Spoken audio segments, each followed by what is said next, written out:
Qu'on soit à gauche caviar ou à droite costume cravate, l'objectif est le même, maintenir le Rassemblement national dans un coin obscur de la République à coups de pseudo-cordons sanitaires et de diatribes médiatiques déguisées en journal télévisé.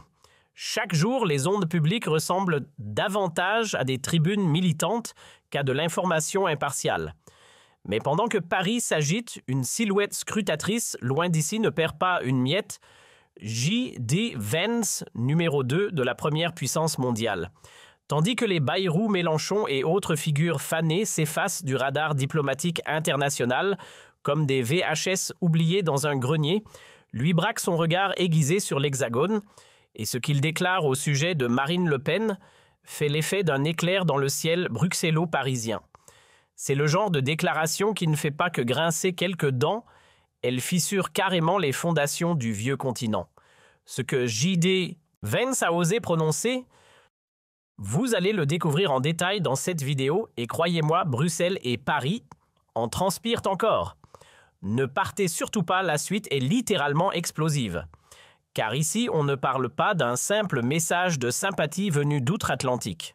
Non, c'est un coup de semonce adressé au petit monarque de la politique française. Qu'on soit à gauche caviar ou à droite costume cravate, l'objectif est le même, maintenir le Rassemblement national dans un coin obscur de la République à coups de pseudo-cordons sanitaires et de diatribes médiatiques déguisées en journal télévisé.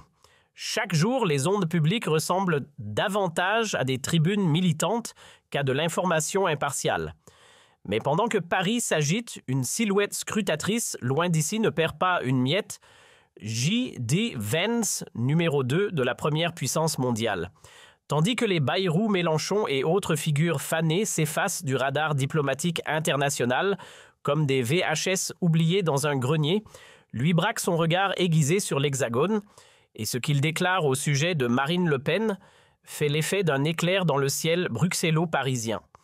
C'est le genre de déclaration qui ne fait pas que grincer quelques dents, elle fissure carrément les fondations du vieux continent. Ce que J.D. Vance a osé prononcer, vous allez le découvrir en détail dans cette vidéo et croyez-moi, Bruxelles et Paris en transpirent encore. Ne partez surtout pas, la suite est littéralement explosive. Car ici, on ne parle pas d'un simple message de sympathie venu d'outre-Atlantique. Non, c'est un coup de semonce adressé au petit monarque de la politique française. À Washington, on observe la France comme un chirurgien observe une tumeur chaque scrutin, chaque affaire judiciaire arrangée, chaque matraquage de manifestants est soigneusement disséqué. Et dans les cercles du pouvoir américain, plus personne ne prend Macron au sérieux. Le président français y est perçu comme une figure décorative usée, dont les ratés en Ukraine comme à Bercy sonnent comme le refrain triste d'une république essoufflée. À la Maison-Blanche, plus une seule chaise n'est réservée aux membres de Renaissance. Ils sont rayés des listes, zappés des agendas oubliés des couloirs du pouvoir.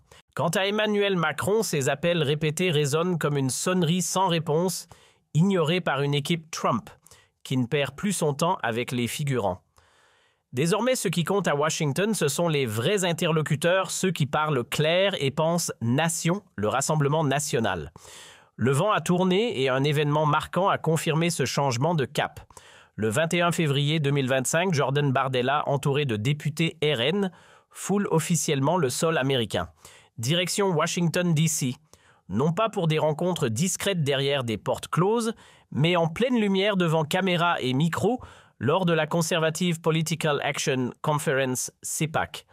Parmi les interlocuteurs des proches de J.D. Vance, rien que ça. Ce n'est pas un hasard, c'est un message.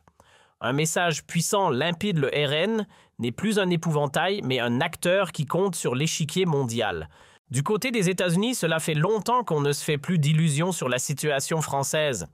Ils ont bien cerné le tableau, une caste accrochée à ses privilèges, comme à une bouée prête à museler tout un peuple pour ne pas lâcher le pouvoir. Là-bas, on mise désormais sur ceux qui tiennent encore debout face à la tempête, ceux qui défendent leur sol, leur économie, leur identité, bref, les derniers à ne pas plier l'échine. Et récemment, l'un des plus hauts responsables américains a mis les pieds dans le plat. J.D. Vance, vice-président des États-Unis, a lâché une bombe politique qui a fait vibrer les murs de Bruxelles jusqu'aux dorures de l'Élysée. C'était le 14 février 2025, sur la scène internationale de la conférence sur la sécurité de Munich. Sa déclaration, une claque pour les élites européennes. En France, le pouvoir ne vient plus des urnes, mais des arrangements de couloir. Une coalition contre le peuple. Difficile d'être plus direct. Il visait sans détour cette vieille ficelle des partis installés, le fameux cordon sanitaire, ce rempart idéologique bricolé pour tenir le RN à l'écart du pouvoir, quelle que soit la volonté populaire. Ce n'était pas une simple prise de parole, c'était une leçon de démocratie lancée comme un scalpel dans le cœur du débat européen. Dès cette fameuse conférence de Munich, J.D. Vance a posé le diagnostic avec la précision d'un chirurgien non. Un cordon sanitaire n'a rien à faire dans une société libre. Il a été limpide. Une démocratie digne de ce nom repose sur la confrontation des idées. Pas sur le bâillon ni l'exclusion, ni des règles inventées pour neutraliser les électeurs gênants. Et pourtant, que voit-on aujourd'hui en France? Exactement le contraire. Ce n'est pas la liberté qui règne, c'est la terreur froide. Les juges utilisés comme outils politiques, les médias nourris à l'argent public pour mieux désinformer. On n'argumente plus, on accuse. On ne débat plus, on traque. Voilà ce que Vance dénonce sans filtre à 1000 lieues des discours aseptisés du pouvoir macronien. Vance n'a pas mâché ses mots, il a déchiré le voile des belles apparences européennes en accusant frontalement les élites d'utiliser la démocratie comme une arme pour faire taire leurs opposants. Il l'a d'ailleurs répété sans détour lors d'une interview musclée sur Max, le 3 avril 2025, réagissant à la condamnation de Marine Le Pen, une décision qui a fait bondir plus d'un observateur outre-Atlantique. Mais la fracture entre Paris et Washington ne date pas d'hier. Elle s'est creusée brutalement après le fiasco diplomatique signé Raphaël Glucksmann en janvier 2025. Son passage aux États-Unis. Un désastre. Il a osé traiter le RN de mouvement fasciste. Oui, il a osé, déversant une pluie d'injures prétentieuses, comme s'il méprisait ceux qui n'ont pas le bon bulletin de vote. À la Maison-Blanche, c'est la stupeur. On n'en revient pas. Résultat, silence radio, invitation gelée, relations refroidies. Même Marine Le Pen, pourtant visée à garder sa stature.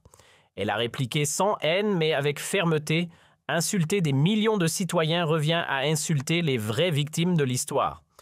Une phrase qui a résonné bien plus fort que tous les cris d'indignation fabriqués. Du côté de la Maison-Blanche, le message est désormais limpide. Glucksmann a franchi la ligne rouge. Et avec lui, tout l'appareil parisien qui préfère accuser ses citoyens plutôt que de les écouter. Pour Vance, fini la diplomatie molle. Il a tranché net. Invoquer la démocratie, c'est bien. La pratiquer au quotidien, c'est mieux. Son exigence. Simple mais explosive, chaque voix doit pouvoir se faire entendre même et surtout lorsqu'elle dérange les puissants. Puis il y a eu cette phrase, celle qui a enflammé les réseaux et traversé les frontières comme une onde de choc. Ce cordon sanitaire contre le RN n'est rien d'autre qu'un acte autoritaire déguisé incompatible avec l'idée même de démocratie occidentale. Un missile rhétorique qui a contraint les médias français à briser leur silence, même à contre-cœur. Parlons franchement de ce fameux cordon sanitaire qu'on nous vend comme un rempart moral alors qu'il pue la naphtaline politique. En réalité, ce n'est rien d'autre qu'un outil d'exclusion sophistiqué, un mur invisible érigé pour censurer des millions de citoyens dont le seul tort est de ne pas voter correctement aux yeux de l'élite, les partis classiques terrifiés. Pourquoi? Parce qu'une vague bleu-blanc-rouge a balayé les urnes et ça, ils ne savent pas le gérer. Alors ils préfèrent faire comme si ces électeurs n'existaient pas. On refuse des salles de réunion sous couvert de sécurité. Chaque mot de travers du RN est amplifié à outrance par les médias pendant que les frasques des autres sont soigneusement passées sous silence.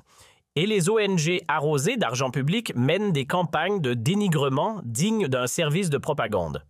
Même le Conseil constitutionnel, censé jouer les arbitres neutres, s'est transformé en arme politique aux mains des initiés. Et que dit J.D. Vance de tout ça? Il ne tourne pas autour du pot, c'est une trahison manifeste des valeurs occidentales.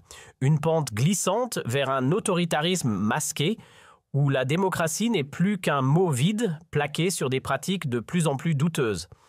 Vance n'est pas un franc-tireur isolé dans cette bataille. D'autres poids lourds américains montent au créneau. Le sénateur Tom Cotton, par exemple, a appelé sans détour à geler toute collaboration avec les services de renseignement français, tant que Paris continue à traiter ses opposants comme des délinquants. Il parle d'une hypocrisie à ciel ouvert. Et Marco Rubio, lui, dénonce une tyrannie déguisée, un système sophistiqué d'étouffement idéologique qui opère derrière le masque du cordon sanitaire. Ce ne sont pas des voix marginales ni des figures folkloriques, ce sont des piliers de la scène politique américaine influents, expérimentés, qui font trembler les ambassades quand ils parlent. Et tous sonnent la même alarme, la France s'égare, elle glisse doucement vers un modèle où le vote n'a de valeur que s'il flatte les puissants. Une démocratie à géométrie variable. Face à cela, Michel Barnier joue la carte de l'orgueil national. Il brandit la souveraineté comme un talisman, répétant que cela ne regarde que nous. Mais soyons honnêtes, ce n'est pas de la fermeté, c'est de la nervosité mal cachée. Car Vance touche juste et Barnier le sent. Lorsqu'un régime commence à vouloir museler ses opposants, il ne protège plus la démocratie. Il en fait une mauvaise imitation. L'an dernier, un seul homme a tenu tête à la machine étatique, l'avocat Gilles William Goldnadel. À lui seul, il a remporté 16 procès contre les tentatives de censure venues d'en haut. Une démonstration que parfois la justice sait encore se dresser entre le pouvoir et l'abus. Mais pour combien de temps encore, pendant que Attal s'entête à clamer que tout va pour le mieux, ce n'est pas de la solidité, c'est de l'aveuglement volontaire. Une forme d'auto-anesthésie face à l'effondrement. Et puis, il y a eu Munich. Vance monte sur scène, lâche ses mots comme des flèches, et Barnier explose. Le voilà qui crie à l'ingérence étrangère comme un enfant à qui on aurait volé ses jouets. L'argument de la souveraineté. Une couverture bien commode pour cacher un malaise profond. Ce n'était pas de la fermeté, c'était une perte de sang-froid en direct. Pourquoi tant d'agitation, M. Barnier? Parce qu'un haut responsable américain a eu l'audace de dire tout haut ce que la majorité silencieuse pense tout bas. Un pouvoir qui gouverne à rebours de son peuple qui préfère les couloirs bruxellois aux préoccupations des Français du quotidien. Et une fois que cette réalité est exposée au grand jour, plus moyen de la ranger sous le tapis. Ce qui terrifie l'élite, ce n'est pas une menace extérieure, mais une alliance inattendue, celle de Vance et Le Pen, parce qu'elle fonctionne selon des codes que le système ne contrôle pas, transparence, parole vraie et rejet total du théâtre politique. Pas de deals en catimini, pas de langue de bois marketing, pas de storytelling aseptisé. Ce duo, c'est la claque de sincérité dans un monde saturé de faux semblants. Et c'est précisément ça qui réveille quelque chose chez des millions de Français, le besoin de concret, de vérité nue, d'action réelle, au lieu de slogans recyclés. Dans une prise de parole récente, Vance a souligné ses liens solides avec les leaders patriotes américains, la nouvelle garde conservatrice, jeune décomplexée et farouchement opposée à la culture woke et au chaos migratoire. Une ligne claire que Marine Le Pen partage sans détour. Pour elle, comme pour lui, aimer sa patrie n'est pas un crime, c'est une vertu fondatrice. Le patriotisme, dans leur vision, n'est pas à enterrer, c'est la colonne vertébrale d'une société qui veut rester libre, stable et souveraine. Puis le ton de Vance a changé. Fini l'analyse froide, place à une gravité poignante. Il a évoqué sans détour les récentes blessures de l'Amérique des figures tombées en héros honorés dans le silence, pendant que de l'autre côté de l'Atlantique, certains responsables politiques français, surtout chez les écologistes et la gauche radicale, s'en donnaient à cœur joie dans l'indécence. Des blagues sordides postées à chaud sur les réseaux franchissant allègrement les frontières du bon sens et du respect. Les États-Unis, eux, n'ont pas laissé passer. L'indignation a été immédiate. Résultat, interdiction de visa-retrait de titres de séjour. Des mesures fermes qui montrent que Washington ne tolère pas tout. Le cas le plus choquant. Une journaliste en vue connue de tous qui a profité d'un drame national impliquant une personnalité controversée, accusée de sexisme, d'homophobie et de racisme pour balancer une diatribe partisane à peine quelques heures après l'annonce du décès. Pas un mot de compassion. Juste de l'opportunisme politique pur et dur. Là-bas, aux États-Unis, la réaction a été de l'ordre du choc frontal et Vance Outré a lâché une question qui résonne encore. Comment un pays comme la France, jadis phare des Lumières, a-t-il pu sombrer aussi bas? Puis sans langue de bois, il a conclu « Lorsqu'un État commence à punir ceux qui pensent différemment, ce n'est plus une démocratie. C'est un régime qui glisse lentement sous le masque de la liberté vers l'autoritarisme. Et pendant ce temps-là, dans les couloirs feutrés de la capitale, c'est la panique en mode panique. Les élites politiques courent dans tous les sens comme des fourmis dont on aurait retourné la fourmilière. La palme revient à Marine Tondelier, figure de proue des Verts qui lâche très sérieusement et sans sourciller qu'il faudrait envisager d'interdire carrément le RN. Oui, vous avez bien lu. Selon elle, c'est même un devoir démocratique. On touche au burlesque, c'est à se demander si elle croit vraiment ce qu'elle dit. Un ministre qui a plombé le pays de 300 milliards d'euros en 7 ans se découvre soudain une vocation de gardien de la démocratie. On croit rêver. Pendant que ces petites phrases acides s'enchaînent devant les caméras, la confiance populaire, elle s'effondre. Lentement, mais sûrement. Comme un château de sable qui s'émiette sous la montée inexorable de la colère. J.D. Vance n'a pas prononcé une longue tirade, juste une question, aussi courte que tranchante. Comment peut-on prétendre protéger la démocratie en l'éteignant soi-même?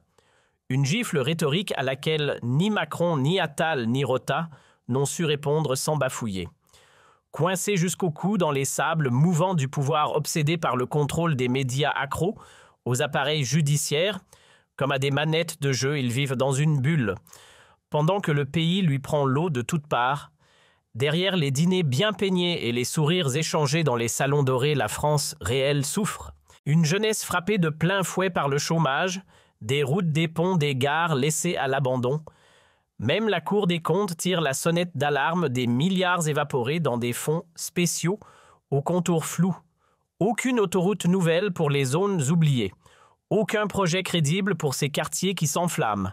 À la place, des tonnes de promesses recyclées empilées sur une montagne de dettes.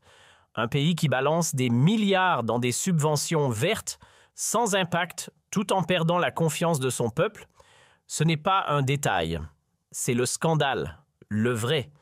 Dans l'un de ses passages les plus marquants, J.D. Vance lâche une vérité glaciale. Le vrai thermomètre d'une nation, c'est sa capacité à croire en son avenir. Et la France, aujourd'hui, n'y croit plus. Elle suffoque sous le poids des dogmes importés et d'une fiscalité devenue punitive. Mais pendant que l'élite doute ou capitule Marine Le Pen, elle persiste. Elle mise sur ce pays, sur son potentiel productif, sur la famille, comme pilier de stabilité sur une liberté débarrassée de la paperasse étouffante. Et c'est justement cette foi sans concession qui fait trembler les puissants. Car ce qu'elle incarne dépasse sa personne, elle porte la voix enfouie de millions de Français fatigués d'être caricaturés. Ceux qui chérissent la France des clochers et des ateliers, pas celle des cocktails entre initiés. Vance ne l'a pas encensé par hasard. C'était une déclaration pesée stratégique. Lorsqu'un vice-président des États-Unis décrit une opposante française comme un